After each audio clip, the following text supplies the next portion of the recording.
Hi mga be, so ganitong ice cream naman ang susubukan natin.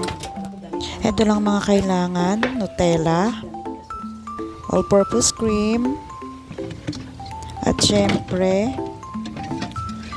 ang Alaska Crema Sada.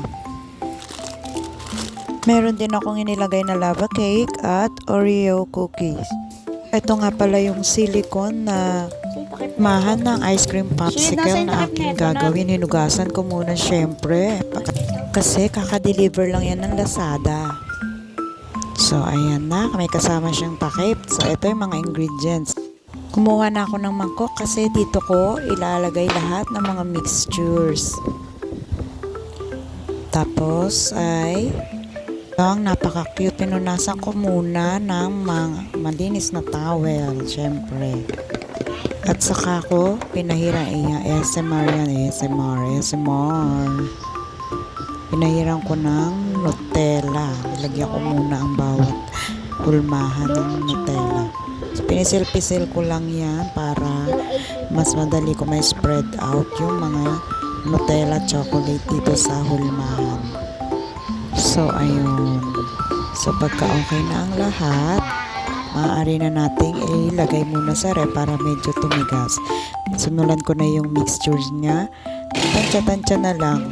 Tinry ko tong creme densada kasi hindi siya masyadong matamis kapag hinalo rito sa all-purpose cream. So, ihalo-halo mo yan. Mekos-mekos mo ng mekos-mekos. Nasa maging ganyan ng itsura. At pagkatapos naman ay kinuha ko na ulit yung hulmahan kahit pa paano ay medyo lumamig na yan.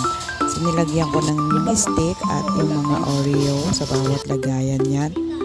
Tapos po mga beay, pinalagay ko na, nagpatulong na ako sa anak kong si Aki ng mga mixture para dyan sa ginagawa naming ice cream kasi gusto yan tumulong, nangungulit ang bata, kaya ayan.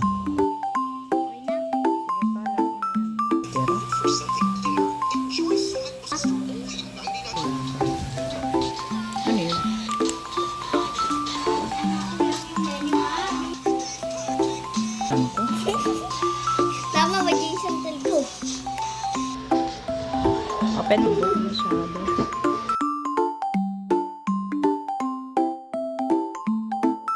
Actually, may nagawa na kasi kami. Okay na. Ito try ko. Okay na. Yung nasa baba lang. Hindi na masama para sa isang first time na katulad ko mga be. So, ayan. Sarap siya at hindi siya ganun katamis. At nagustuhan nga ng aking mga anakis.